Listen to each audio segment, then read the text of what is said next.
Salut à tous, je vous salue tous dans le nom puissant de Jésus-Christ. Je bénis le Seigneur ce soir pour la grâce qu'il nous accorde de parler de sa part. Moi, je suis le pasteur Tony Lokemba ici en Afrique du Sud, en Cape Town. Que la grâce du Seigneur soit avec vous. Avant de commencer le message d'aujourd'hui que nous allons lire dans Amos 3, verset 7, je prie que nous puissions prier le Seigneur. Éternel notre Père, nous bénissons ton nom, nous élevons ta grandeur pour cette occasion. Nous bénissons ton nom, Seigneur, pour la faveur que tu nous accordes et de parler de ta part. Nous prions, Seigneur, que ton nom soit élevé et exalté dans nos vies et que ta grâce se multiplie. Bénis toute personne qui va écouter cette parole et que, Seigneur, cela ajoute l'intelligence et que cela ouvre encore, Seigneur, la sagesse et l'intelligence. Nous voulons que la parole de ce soir bénisse toute personne au nom de Jésus-Christ. Amen.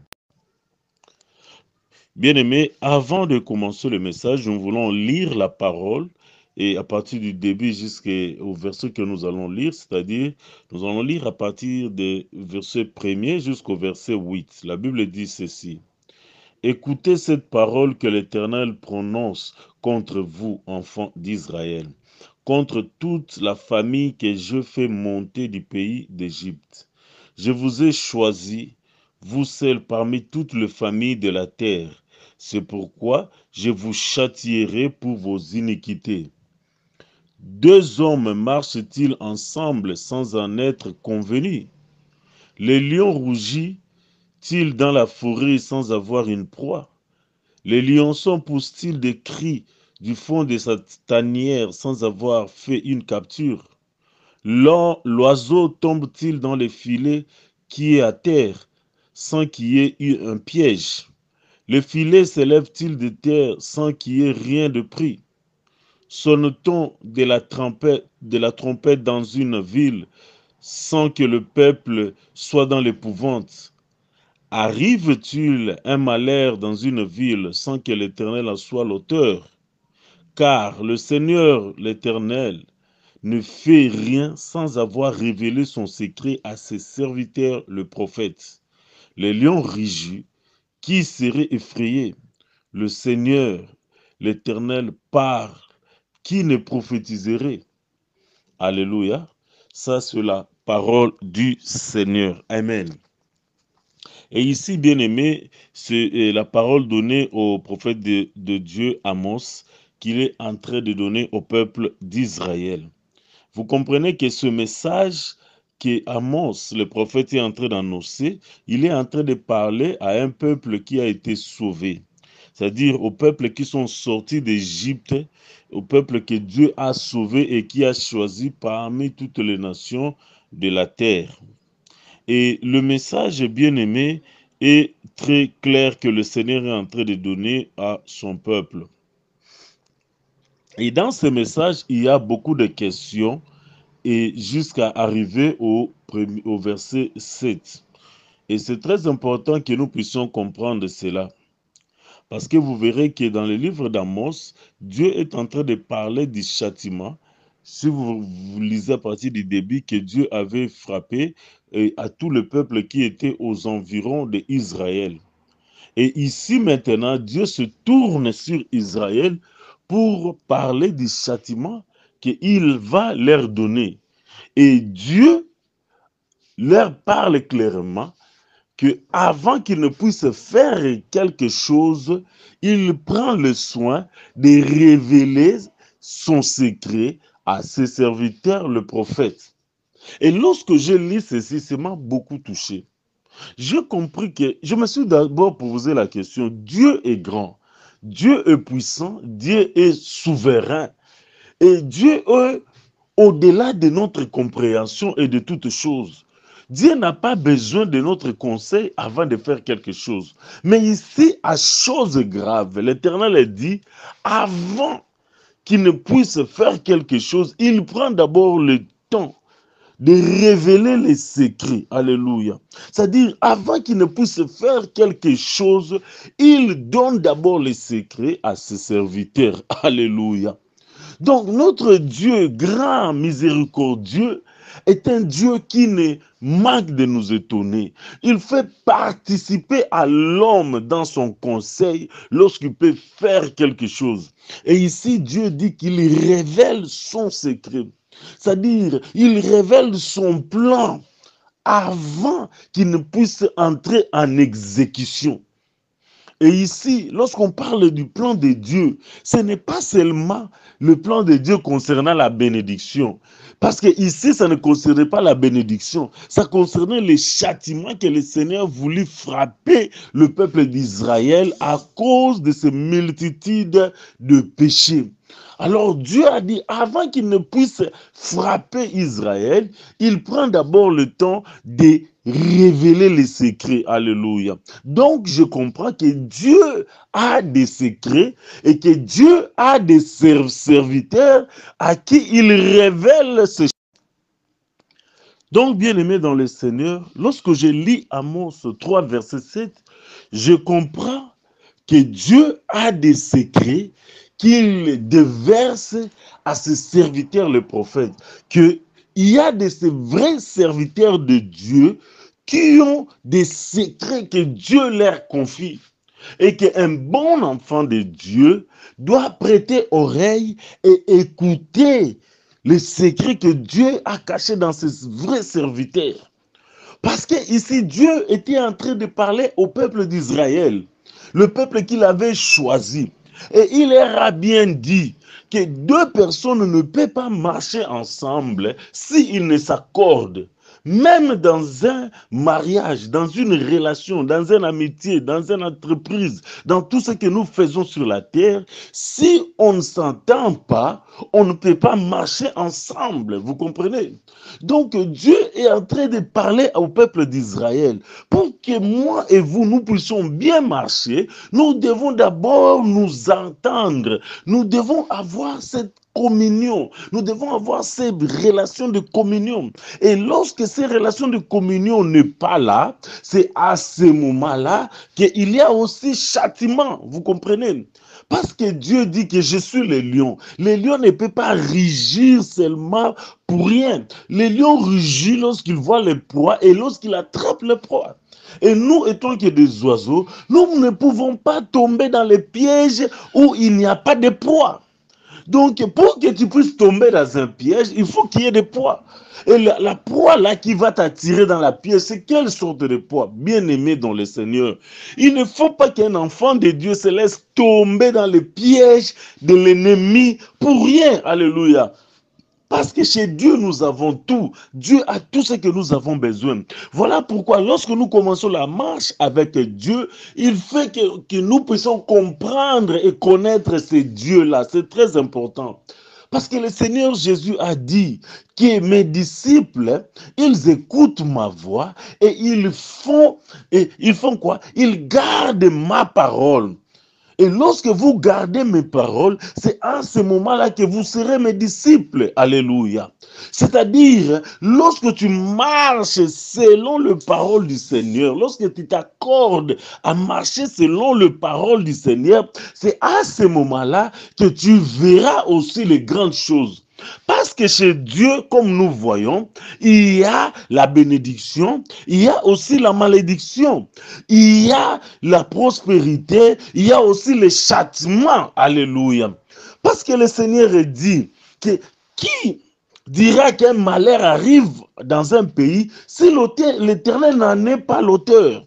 C'est-à-dire toutes les calamités qui peuvent venir, Dieu est l'auteur de ces calamités. Parce que Dieu a créé la lumière, il a aussi créé les ténèbres. Dans le sens que Dieu, lorsque nous ne marchons pas selon ses paroles, lorsque nous ne marchons pas selon ses voies, il permet que la malédiction, que les calamités puissent nous atteindre. Alléluia.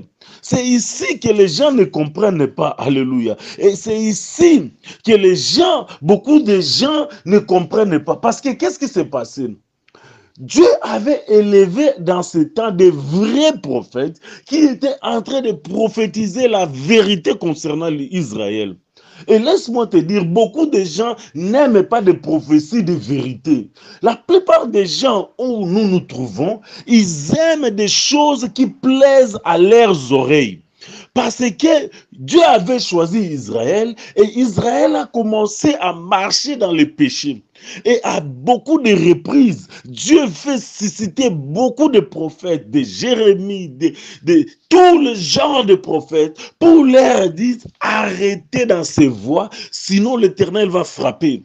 Et ils se disaient, non, Dieu ne peut pas nous frapper. Il y avait beaucoup de faux prophètes qui se sont levés et qui leur donnaient des prophéties. Non, Dieu va te bénir, tu vas aller de l'avant. Mais Israël est en train de marcher dans le péché. Bien aimé, Dieu n'écoute pas la prière d'un pécheur. Lorsque tu marches dans le péché, la prophétie que tu as besoin, c'est de te repentir. Alléluia. C'est cette prophétie-là que tu as besoin.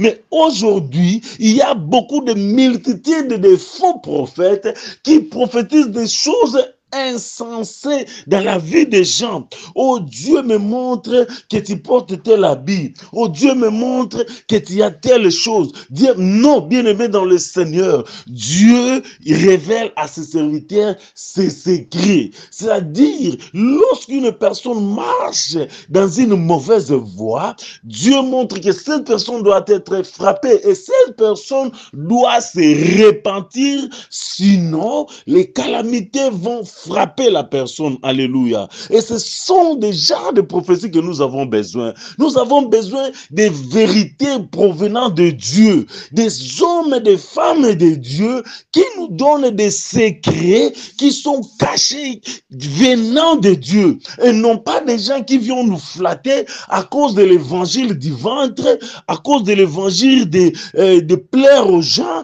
à cause de l'évangile de bouger le mouvement des masses. Non, ces gens de prophètes de bien-aimés, ce sont ces gens que Dieu dit, je ne vous ai jamais connus, serviteurs de l'iniquité. Mais dans ce temps, nous avons besoin de ces gens-là qui amènent les conseils propres de Dieu dans nos vies. Alléluia. Et bien aimé, c'est ça même la nature de notre Dieu. Avant qu'il ne puisse faire quelque chose, il prend soin de révéler à ses serviteurs les prophètes.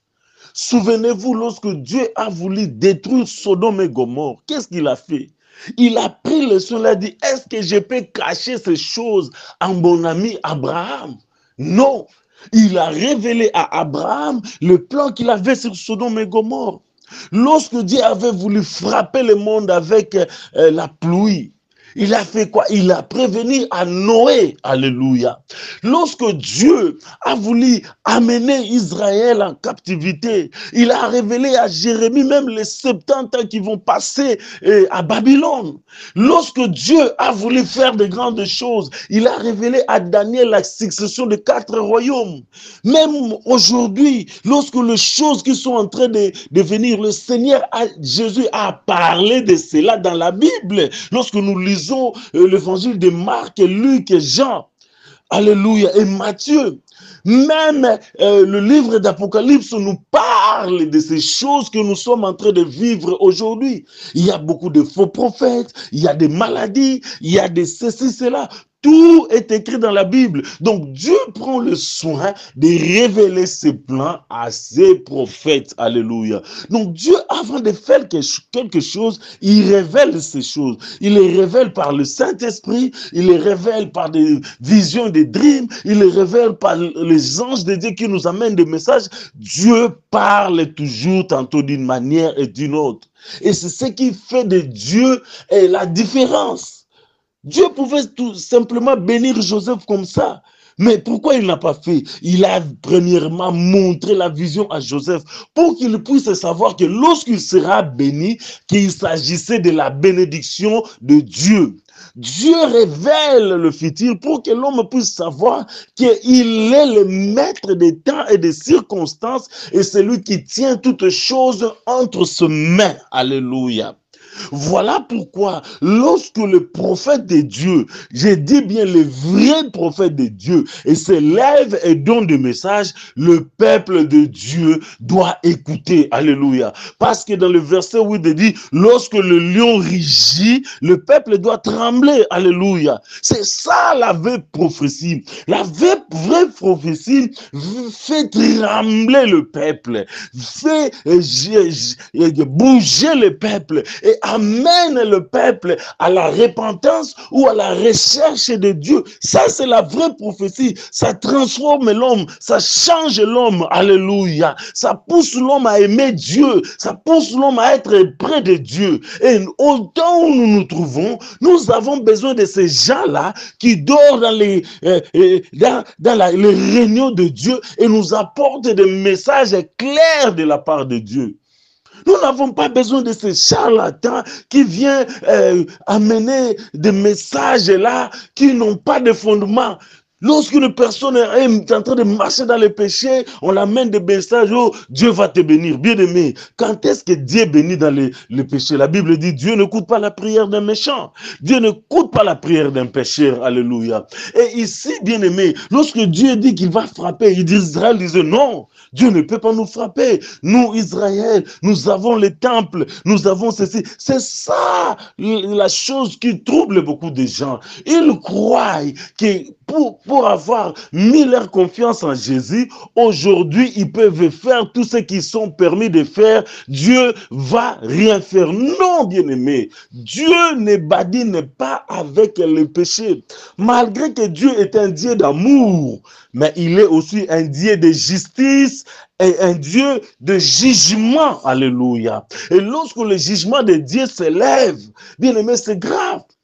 Et lorsque j'ai lu la Bible, j'ai compris une chose, que Dieu bien-aimé nous aime tellement. Il aime tellement l'homme qu'il n'aime pas châtier l'homme. Parce que j'ai vu une différence. Lorsque Dieu veut châtier son peuple, qu'est-ce qu'il fait? Il ne fait qu'enlever sa main de protection et permettre à ce que l'ennemi puisse te frapper, permettre à ce que les calamités puissent arriver dans ta vie. Mais pour les gens qui ne connaissent pas Dieu, Dieu leur frappe directement. Mais pour celui qui connaît Dieu, Dieu enlève seulement sa main de protection pour te montrer que lorsque sa main de protection quitte ta vie, voilà ce qui peut t'arriver. Donc, toutes ces choses n'arrivaient pas dans ta vie parce qu'il avait pris soin de toi. Voilà pourquoi, lorsque tu vois ces choses arriver, comprends que Dieu est en train de te remettre à l'ordre pour que tu puisses chercher encore sa face. Alléluia. Bien-aimé, laisse-moi te dire que Dieu, avant d'accomplir ses desseins, il prend soin de révéler les secrets à ses serviteurs. Et ici, je parle de vrais serviteurs. Pas ceux-là qui parlent selon le ventre parce qu'on va leur donner des présents. Maintenant, ils changent la volonté de Dieu. Non, je parle de vrais serviteurs. Et peu importe le temps que ça prendra, la promesse ou la parole ou le plan de Dieu vont se manifester. Prenez par exemple le prophète Ésaïe qui a prophétisé la venue du Messie. Alléluia. Et il a prophétisé avec des détails extraordinaires que le Messie devait naître d'une vierge. Alléluia. Et tout cela s'est accompli. Mais cela a pris du temps, plus après 800 ans. Est-ce que vous pouvez voir? 800 ans après la prophétie de Jérémie, c'est à ce moment-là que le Messie est né à Bethléem de la Vierge Marie. Vous comprenez? Donc, le temps n'influence rien avec Dieu. Lorsque tu reçois la parole véritable de Dieu, peu importe le temps que ça prendra, cela finira par s'accomplir. Alléluia. Voilà pourquoi lorsque tu reçois le message de Dieu, dis-toi heureux, dis-toi heureuse, parce que la parole de Dieu ne rate jamais. Lorsque l'ange est apparu à Marie, alléluia, il a dit que tu vas enfanter et cela s'est manifesté malgré que Marie était encore vierge. Alléluia. Donc la promesse de Dieu ne rate jamais. Lorsque Dieu dit à Élie que va te cacher, je vais envoyer le corbeau pour te nourrir. Ça paraissait comme de la folie, un animal impur pour t'amener un repas miraculeux. Mais Élie a obéi à cela et il a vécu l'accomplissement de la parole de Dieu. Bien-aimé, lorsque je vois cet homme qui était devenu vieux, c'est un homme de Siméon, Dieu lui dit que tu ne mourras pas afin que tu ne vois le salut d'Israël. Alléluia.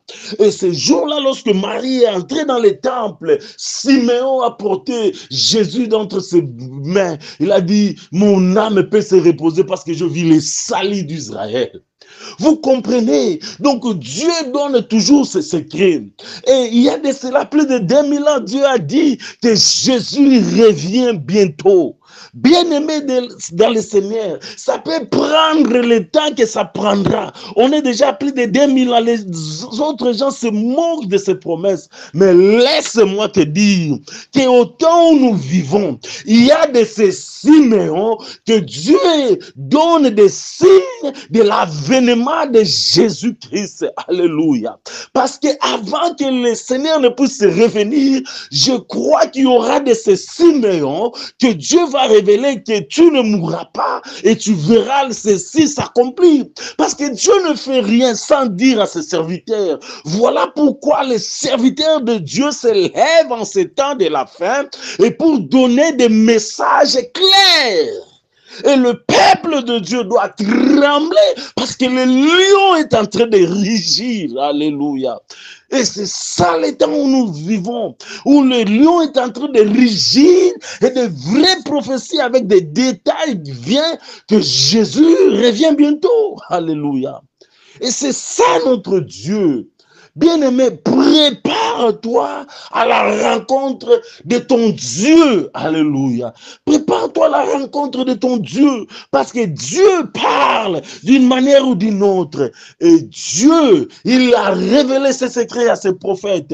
Et nous, peuple de Dieu, nous devons ouvrir nos cœurs, nous devons ouvrir nos oreilles et revenir dans les pas de ces dieux. Parce que Dieu, deux personnes ne marchent pas ensemble sans avoir convenu. Donc, nous devons marcher avec Dieu selon ses préceptes, selon ses commandements, selon ses conseils, afin que nous puissions rester et demeurer dans cette union avec Dieu. Alléluia. Bien-aimé dans le Seigneur, je clôture ce message par te dire que Dieu, avant de faire une chose, il révèle ses secrets à ses prophètes. Et ces prophètes-là, je parle de ces vrais prophètes qui vivent en communion avec Dieu, qui marchent ensemble avec Dieu, de la volonté de Dieu. Et à ces gens, Dieu révèle ses plans. Alléluia. Et laisse-moi te dire que le plan de Dieu, ce n'est pas seulement dans la bénédiction, c'est aussi dans les châtiments. La bénédiction, c'est lorsque nous marchons dans ce que Dieu veut que nous puissions marcher. Et le châtiment, c'est lorsque nous marchons à l'encontre de la volonté de Dieu. Bien-aimé dans le Seigneur, Dieu châtie celui qu'il aime. Si Dieu te châtie, c'est parce qu'il t'aime, alléluia. Il veut que tu puisses revenir dans ses pas, parce que le temps est proche, alléluia. Bien-aimés dans le Seigneur, ce soir, j'aimerais que nous puissions revenir à Dieu. Nous verrons que ce soir, nous puissions revenir dans ses pas.